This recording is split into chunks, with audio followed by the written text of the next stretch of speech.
WELSTech is a bi-weekly podcast exploring the intersections of technology and ministry. It is part of the podcast network sponsored by WELS, the Wisconsin Evangelical Lutheran Synod. Our show today is hosted by Martin Spriggs and Sally Draper.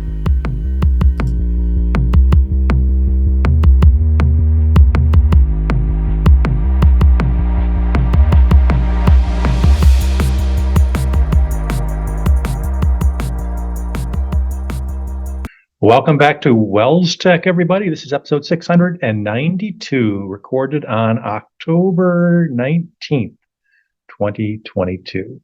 My name is Martin Spriggs, and this is a show about technology and ministry and where those two intersect. Kind of a special episode. We don't get to do this too often, but those of you that are viewing at home, notice that it's not our normal split screen, different state, across the internets kind of podcast. We are in the same place at the same time, and I'm joined by Sally Draper in the home of the new home, the new old home of Sally Draper. Very old home, yes. Welcome to North Mankato, officially. Great to be here. Probably the first time we've ever done a podcast in North Mankato. That's probably true. Yes. Yeah, I've done it in a lot of different locations, but this is officially WELS Technology West now, as we do have a new to us home that just happens to be 130 years old. Mm-hmm. So nice of you to stop by. It seems you were in this neck of the woods for other reasons. Yeah, I was visiting the good folks at Martin Luther College, working with the technology department there. I try and visit each of our synod schools at least once a year, and the director there, Bob Martin's newly minted director. He's been there almost a year now. Wow. So got up here before the snow flew, although it was 20 degrees last night. Yeah. I was not expecting that for middle of October, but it was good to see those folks. Saw a mutual friend, James Karlofsky, fresh off of a crazy thing that, at least from my perspective, that he did. He ran without being chased for 26 miles, a little over 26 miles, a marathon, apparently they do here in Mankato. Right. It was just this past weekend, and I saw photos of quite a few. I think his son ran with him, as a matter of fact. But there were many MLC-related folks that were running in the marathon. Bob Martin's wife, Laura, ran a half marathon. Not her first either. Right. She's a serious runner, so more power to them. I'm proud that they did it. But So that's why I was here. Yeah, it was a quick trip over. It's only like 5 hours or so. So got a chance to get a little FaceTime with the other folks in technology. That's good stuff. And it worked out that we could record our podcast as well. Why not? So here we are in the makeshift studios in the Draper home, and we have a great show lined up as usual. Looking forward to a discussion that kind of springboards off our discussion from last week. Those who last episode, those who tuned in know that we talked some about school technology planning. We had Gail Potratz join us, and great discussion, definitely an area that schools and churches should be paying attention to, having those technology plans in place. This week, we wanted to shift gears a little bit and focus on how to go about how you get there, putting it together, and that kind of thing. That's the hard part. And if you don't have a plan, it's very difficult to know where to start, what things to think about. Even if you've got kind of a template, who do you involve? Where do you begin? Are there tools available? Which is kind of the focus of our show, Sally, are there good helper tools, technology tools that you can use to collaborate, especially virtually? I think a lot more of our churches and schools are okay with getting people together over Zoom or Teams or whatever. And sometimes that technology planning happens over a longer period of time where there's a back and forth, more what we would call asynchronously. And there are tools that'll help that as well. So we thought maybe we'd spend a little bit of time talking about brainstorming tools, planning tools, documenting tasks, those kinds of things. Good, just kind of collaborative productivity tools. Mm-hmm. And even if you aren't working on a technology plan right now, I guarantee you your church or school has some kind of activities in the works that need planning. So maybe you're doing, like at our church, organizing a brand new discipleship team. So we're going to start doing every member phone calls on a regular basis. We have about 30 people involved in that network of people that are doing the phone calls. And that's a lot to coordinate. Right. So kind of putting your ideas together in one place is probably a good idea when you start initiatives like that. Yeah. And we've talked about planning before. In the book we wrote a few years back, we had a whole section on technology plans and planning and ways to go about it.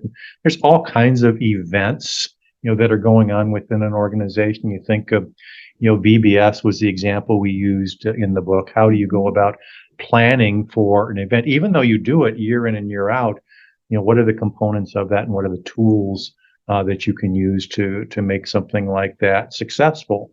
And it doesn't just happen by itself. There needs to be good planning, good documentation, a step-by-step process. Definitely. So yeah, this show is all about the tools that you can use to do that.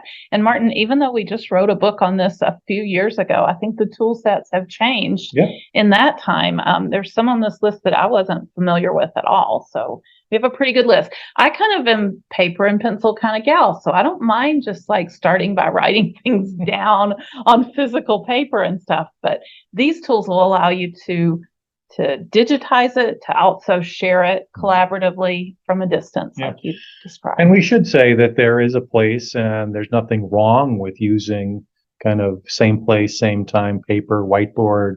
There's actually tools we'll talk about that allow you to capture that even digitally and share those, but certainly nothing wrong with that. And all these tools kind of mirror that experience, where you are virtually using whiteboards and Post-it notes and putting stuff up there and brainstorming around, you starting with a blank slate and then building from that. I've done it before with these big, huge Post-it note sheets of paper that we stick all over the walls and everything. And the challenge with that, although I'm a paper person, is you need to be able to get all that information somehow digitized. And so by starting with a tool like these, you don't have to worry about incorporating it into something digital and after the fact or whatever. Right.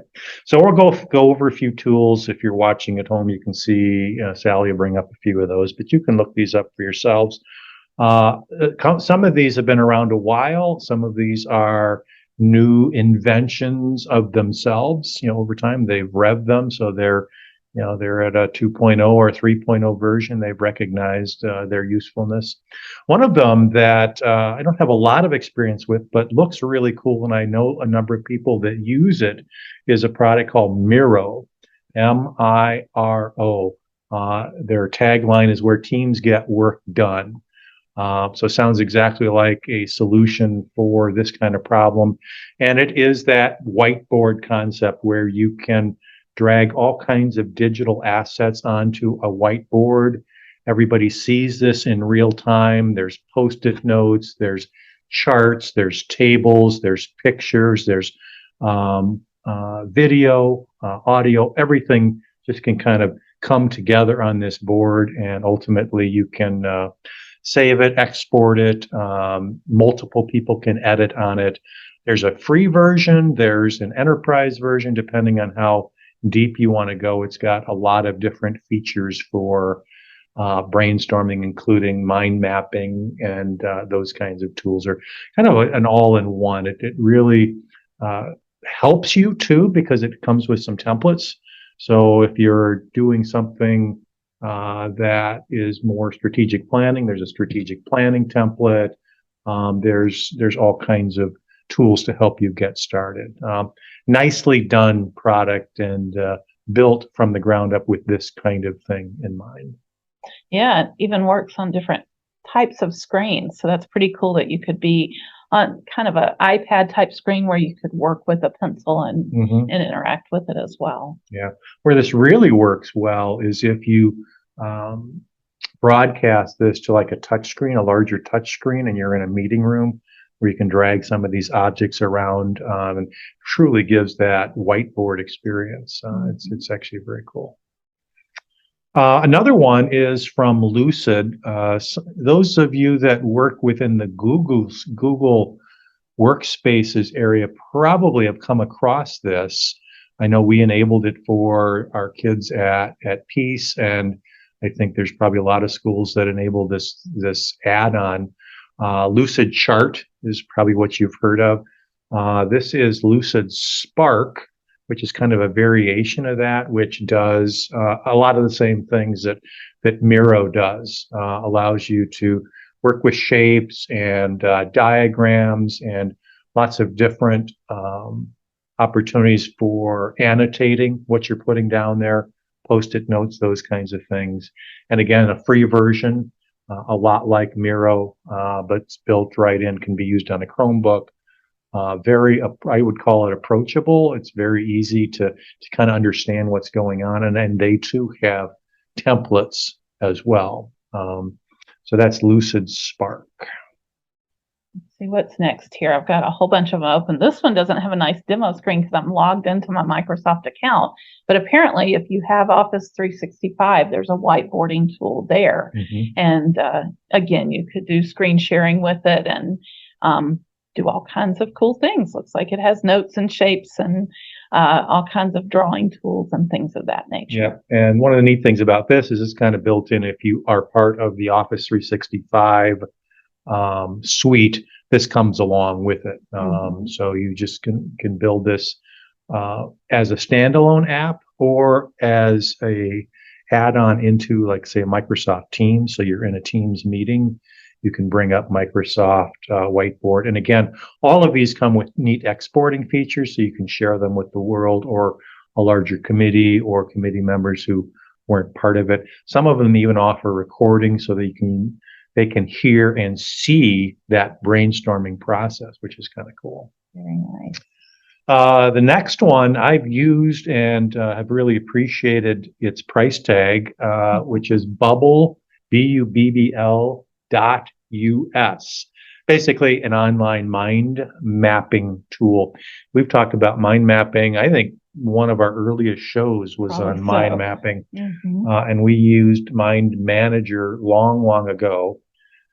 This is a similar concept, except all web-based, and it spits out, again, exportable tools. And remember, the concept behind mind mapping is it's very easy to brainstorm. You have a central idea, and then around it in a radial fashion are branches, other ideas that you can easily move around and connect and make sense of mass chaos to begin with, and then ultimately becomes something more usable. So great brainstorming concept and tool. You can do this for org charts and things like that too, but I find it, I think, mostly helpful in the brainstorming process. Yeah, that whole brainstorming path is never linear. You're just Right. kind of all over the place. And that's what mind map. I mean, you can just throw things out here and not connect them until you figure things out. And if you try and make a brainstorming session linear, I think you're somewhat restricting yourself. True. Because you're saying, well, I need a 1 and a sub A, B, C, and then I can go to 2, A, B, C. That's really not the way these brainstorming sessions work, or even the way we think. That's a good point. Because you don't know what that structure is right out of the box. So, Sally, I'm gonna let you take the next one. This is one of your favorite tools. Yes. The next one we have to share is Trello. And if you've listened to WELSTech in the past, we're big fans of Trello, and we use it pretty heavily at the Senate offices to organize our different projects and things. But Trello is really great and versatile at a lot of things, including, I think, a great brainstorming tool where you can just begin creating these cards that represent different ideas or tasks that would need to be done. And then over time, you can create lists of them and organize them that way. Certainly, you can use it to track a project once you've started. But I think for brainstorming, really powerful. It has the ability to assign people to cards, to label cards with different labels that are totally up to you, how you organize that. So it can be a really helpful place for brainstorming, but then turning it into the actual project tracking tool, I guess, would be a good way to describe it. Yeah, and we had a bunch of sample Trello boards when we wrote the chapter on this in our book. I think as as a sample VBS project with different reasons to have different boards, and one of them would be task management, one would be brainstorming, planning. We kind of live here as we are developing projects within the Center for Mission and Ministry. We ask those customers, or what we call product owners, to be involved with it as well, to help kind of organize the cards, give depth to them, give context, and then ultimately it becomes our communication tool as well around a project, which is kind of one of the neat benefits of a tool like this is you capture all of the dialogue around a particular topic within one tool rather than, let's say, your inbox, if you're talking about email, where it's all mixed in with all kinds of other stuff. Here, it's very specific to your project and things don't get lost. And it's easy to kind of see the history or where you are with a project or a task. And that's one of the reasons that tasks sometimes get stuck is somebody doesn't know where you sit, who did it and who promised to do the thing the last time and who owes who what. And that's what these things are good at creating. Trello boards are creating checklists and those kinds of things as well. So yeah, I'm thinking of even more benefits along the lines of sharing it publicly. So if you are in a big project and you want to keep your congregation tuned in, they could have a view, no login required or anything. And if you go that route, right. So exactly right. that adds just a whole nother layer to what you can do. And then finally, going back to that paper and pencil idea, there are even plugins that work with Trello. Trello's connected in so many different ways to so many different things. But there's I think a mobile app where you can use your phone to take pictures of paper input, and it'll OCR them and convert them into Trello cards for you. So, the sky's the limit with what you can do with it, for sure. You can get started for free. In fact, there's so much you can do for free that I think many organizations wouldn't need anything more than that. Right. Sure. And even if you did have to pay for it, it's not that expensive. So we should probably just mention a couple of ecosystems that are helpful when you're doing planning. Obviously, Google Workspace, Microsoft 365, they all come with all the tools necessary for planning, documenting, sharing. All of them have great sharing tools, permissioning. So if you want to make sure that it's restricted to a certain number of people, Google and Microsoft do great jobs at that. You have basically all the tools that you need to get the job done. You just have to pick one, and everybody can get on. And that's the neat part. They're all web-based now, so nobody really needs to download Microsoft Office, or there really is nothing to download with Google. It's all in the cloud. So. Yeah. Microsoft even has a tool called Planner that's part of their suite. I haven't specifically used this before, but apparently you can. Very Trello-like tool, right, where you can have columns with task lists and assign them, those kinds of things. And if you're in that ecosystem, they appear as a task in your Outlook or whatever. So cool. Pretty cool. Good stuff. Probably should talk about some just overall key considerations when you're thinking of brainstorming and planning tools. I think a general rule of thumb is you have to document everything. You can't assume that because you said something in a virtual meeting that it's captured, that everybody is on the same page. So the way around that, or the way to safeguard yourself and to not having to revisit a topic over and over or wonder who said what, is to get it down virtually. So you put that in a really kind way. For me, if we don't document, I don't remember it. Right. It's nice to have it to reference. And one thing about all of these tools is if your projects are cyclical, so every year you do VBS, it's really nice to circle back to that documentation from the last time, or from your brainstorming or whatever. Yep. So good stuff. Another thing is be inclusive. And what I mean by inclusive is just assume that you're going to have people at varying levels of technical comfort, but also coming in from various different devices. Some people are doing a lot of their work on phones these days, tablets, PCs, Macs, and you want to be sensitive to the different ways that people work. So these tools are good at that, and you want to make sure that they are comfortable with the tools that you've got in place too. So don't just assume somebody knows how to use something. Maybe there needs to be some orientation to the tools that you're using and why you're using them. Don't just say, well, get an account to Miro or Lucid Chart and you'll be good to go. Maybe there's some rules of the road and maybe some step-by-steps that you want to make sure people are comfortable with before you expect them to be productive in it. I think that's going to just amp up when you do jump into the actual brainstorming and planning, everybody on the same page and ready to go and stuff. So good advice. Then maybe one last piece of advice is, as you are bringing these people together for brainstorming, which is kind of a start from scratch kind of thing, there are some things that you can do to prep people before they get to the meeting. What are the key objectives? What are we here to do, and what do we hope to accomplish in the next hour, so that you're not just looking at each other for the first 20 minutes until you're waiting for somebody to come up with a great idea. You're priming the pump, so to speak. So maybe there's some seed questions, obviously an agenda, which has maybe some time blocks for, we're going to do this for this long and this for this long.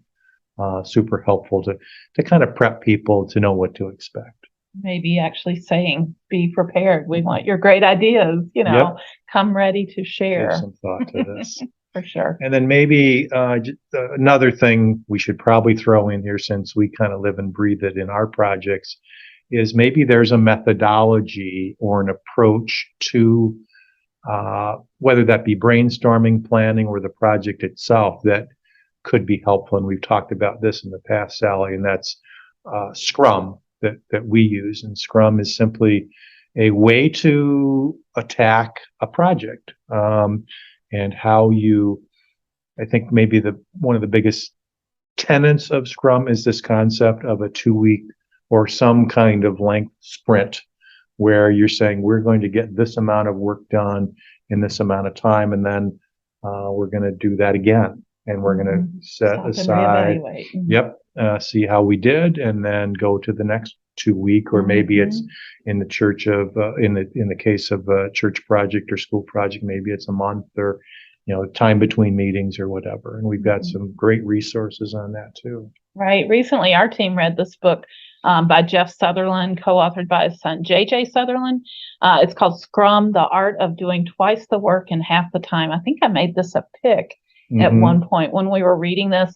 This is not the nuts and bolts and rules to live by. This is more understanding the impact of using Scrum and seeing examples of it in real world kind of business scenarios, and just kind of helping you understand. I think Scrum kind of grew out of software development, and it fits really nicely with incrementally developing software solutions, but it fits really nicely with a lot of other things as well, because we're all trying to accomplish and check things off our list and get projects done. And so that same methodology definitely applies. There was one other book that you found, Martin, Scrum for Dummies. I thought that was an interesting title, and one that maybe wouldn't be so intimidating to people. But interestingly, when you looked at the table of contents, let's see if I can bring that up. Maybe not. I don't know why my clicker isn't opening that, but it had some very practical chapters in it as well, things you wouldn't expect like to for dating use and family Scrum life. for. Exactly. How can you apply Scrum to your dating life? So, Scrum for everything. We can't vouch for the contents of that chapter or any other chapter in this book, but we found it intriguing. So, all right. So I think that should maybe wrap up our discussion on brainstorming and planning tools. Just something to think about. And obviously the end goal is that you're producing some kind of deliverable, whether that's an event or a technology plan, whatever it is. There is a path to get there. And probably the worst thing that you can do is try and in many cases, try and go this alone. Even if you do, some of these tools would help, but a collaborative approach would be, I think, beneficial to you and the organization, and some of these tools enable that collaboration. So if you've got other tools that you've used and found helpful, make sure you give us a shout and let us know what you're using and how you're using them, and we'll pass that along to the kids as well. So good stuff. All right, Sally, we should maybe move along through the agenda, and that for us is our ministry resource segment. What did we find here? Yeah, we are smack dab in the middle of Digital Citizenship Week. Who knew, huh? Mm-hmm. And this is an effort that's sponsored by the folks at Common Sense Media. We talk about them quite a bit on the podcast, as they produce a lot of media reviews and things related to children in particular. So parents and educators can use their site to get reviews on different movies and books and video games and things of that nature. But they branched out and have a lot of different avenues for common sense type thing. And this is in the common sense education area, Digital Citizenship Week. And even though they've put the date of October 17th through 21st here, I think you could celebrate it just about any time. The concept of digital citizenship is really vital to teach from a young age, because our lives are so, I don't know a good word for it. Everything's digital these days. Everything that we do has got a digital twist to it. And it's just kind of an expectation now that you're going to know what to do with it, maybe even without some preliminary training or introduction to it. And so helping students to understand digital resources and also understand how to use them safely is a big plus for this. So they have daily activities, and they have it at every grade level here. So again, they've got a full curriculum you can tap into if you want to do that. It's been 10 years that they've been celebrating Digital Citizenship Week. So they have some fun things planned this week, but also things to access all year round. So a good idea to make this a priority in your school and your home, so that people are well trained from a young age to have that good discernment in relation to all the things available to us. Reminds me of a conversation I had earlier today with Bob Martins, the technology director at Martin Luther College. We were talking about kind of a surprising observation that they were making there at the college level, that some of the kids coming in, freshmen and sophomores in particular, are coming in without some general computing skills, like what is a file structure and a folder structure and general computer operations. And I don't know why that is. We kind of thought, well, maybe there was a gap because of COVID and, different things. And I guess the point is, don't assume anything. So things like digital citizenship, and some of it may sound like, this is just good. This is just common sense, but don't assume that. And, we need to prep our kids for a life with technology, both responsible use, but also effective use. Right. So, and the fact is, we can't prepare them for every piece of software. I mean, obviously, we just went through a whole laundry list of things that are pretty new to us. Right. So we know the future is going to be different than it is right now, but yet giving them those skills and that discernment to work with things as they come is very practical, great knowledge. Yep. So, Sally, I think we're ready to move to our picks of the week. Yep. And my pick of the week is something that we talk about every year on WELSTech. It's one of those cyclical things that we come back to, because the folks at Christ and Media Institute out of Bethany Lutheran College have once again put together a great lineup for their Gospel Outreach with Media conference. So this is a totally online event. Let's see. The right button here. You can get to it at 2022.gowm.org. And what they do is basically invite different people to write on different subjects, kind of sharing some of the things they're doing in terms of gospel outreach with media. And then there's an open discussion forum around each of the topics that they share. and opportunity to explore it further, to ask questions, that kind of thing. And then I think in about mid-November, they shut down the discussion forums and they archive everything. So it's really interesting. You can go back through all the years of these different events and read and learn from all the people that have shared over the years. But this year, lots of great things here. They've organized them around the message, media activities, media education, and then other updates and opportunities. So a couple that jumped out at me right away: Technology in the 21st Century Exploratory Mission by missionary Michael Hartman, one of the friends of WELSTech, yep. who is now settling in London, England, to be a new missionary in a brand new mission startup there in London. And then a couple of others. There's so many on the list. One that jumped out at me further down the list was from Pastor Mark Parsons, and I'm having trouble. Truth in Love Ministry in There you Nampa, go. Idaho, up at the bottom. It. And yeah, they're doing some really interesting things with videos of people that have left the Mormon religion and kind of telling their story. And they've got a big, long project perspective, and they are beginning to film those videos, the whole project to go live, I think, in 2024. So they've got some really exciting things planned around that. But again, check out the list for yourself. There's a report on the XR Festival, which was held in the spring, about extended reality, and just a lot of other interesting things going on around both ELS and WELS using media for gospel outreach. Yeah. So shout out to Tom Custer, Dr. Tom Custer, for continuing to promote this. This is a labor of love, and just keeps churning them out. And many people have been blessed through this. So thanks for your work, Tom. Great topic. Yeah. Good pick.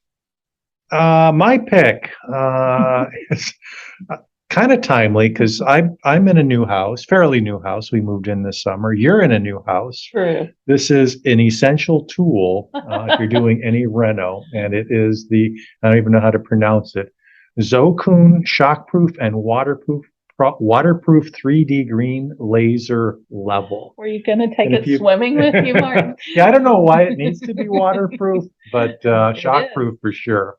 But basically, it's a self-leveling box that shoots laser beams. Sounds dangerous on the walls and ceiling and floor if you want it to.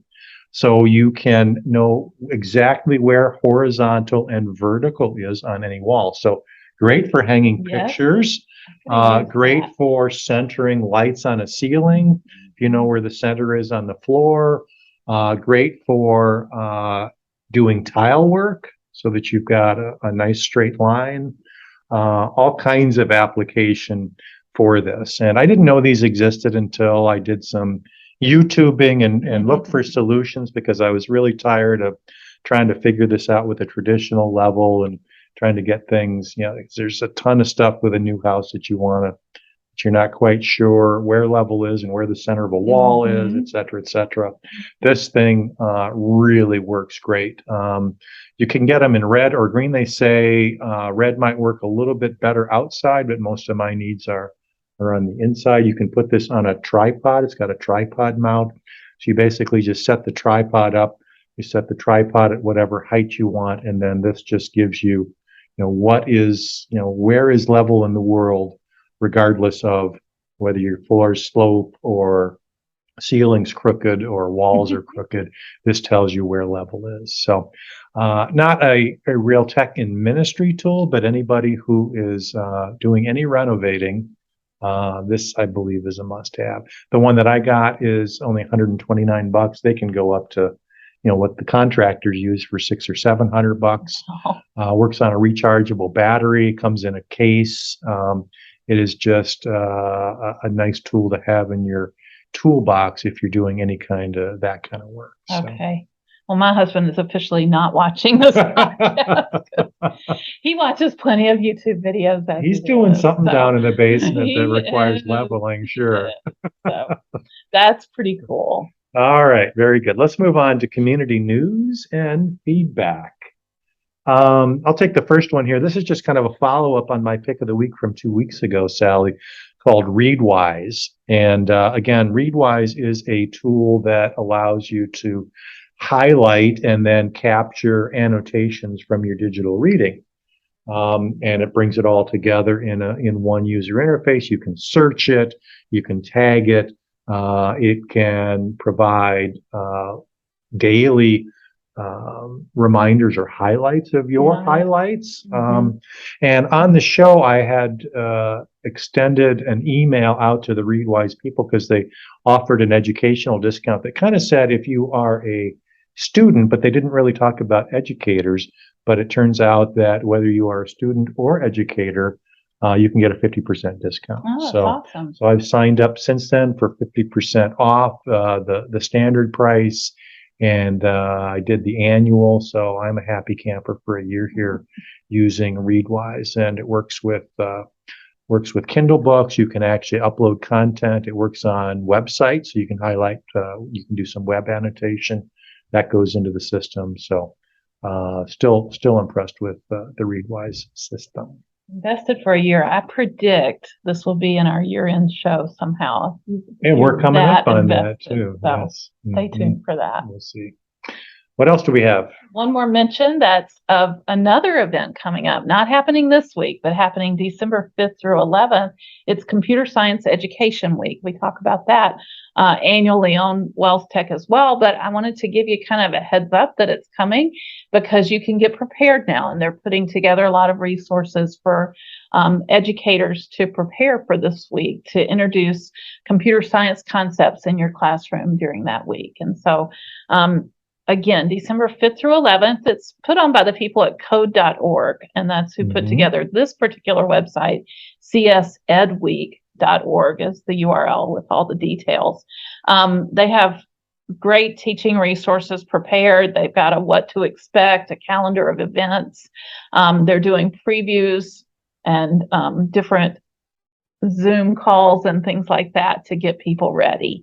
One thing that I saw was this, My CS Hero is kind of a theme that they're using where they're talking about different people that are heroes, superstars in computer science, and they have posters and slideshows and things around that. I thought that was a pretty cool theme that they're putting together. But yeah, definitely check out the website. They've got a lot of things here. There are new resources on code.org so that you're not teaching with the same ones the kids saw last year.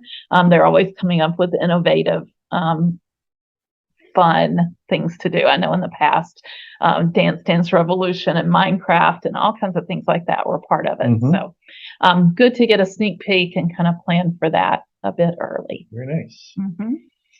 All right. If you would like to contribute something to the show, we would really appreciate that. That gives us a little bit of a sense for what you want to talk about, and gives us a peek at something we hadn't considered or even knew about. So just go to our show notes page, wellstech.wells.net, and you can see all of our past episodes. They're all 692 of them now are all there. You can comment on any of those. You can also leave a voicemail. You can also check out any of the social media links up at the top if you are in any of those spaces, including Instagram and Pinterest and Facebook and Twitter and all the rest. So take advantage of that and let us know what you think. Sally, I think that's going to do it for this week. It was great being here in North Mankato, Minnesota. Nice to have you. And thank you for welcoming into the new home, the new old home. That's it. In 2 weeks, we're going to go back to our respective corners, and I'm going to go back to Wisconsin, and we're going to do this all again. And I'm actually very excited about the topic in 2 weeks, and that is tools. We're going to stick with kind of this tools theme, tools to create social media visual content. You live in a tool every other week that creates kind of the things that come out of this show. I've been playing around with a few others for a class that I teach in Amazing Grace Virtual Academy to help the kids create ads for their fictitious businesses. So there's lots of very cool tools out there that really make this super easy. So we're going to talk about those, which I think would be super beneficial for churches and schools out there as they're trying to figure out what to post on the socials, so to speak. So tune in next week for that, and or in 2 weeks for that, and we'll walk through some of the things that we've found. Thanks everybody for joining us. We will talk to you in a little bit. Bye-bye.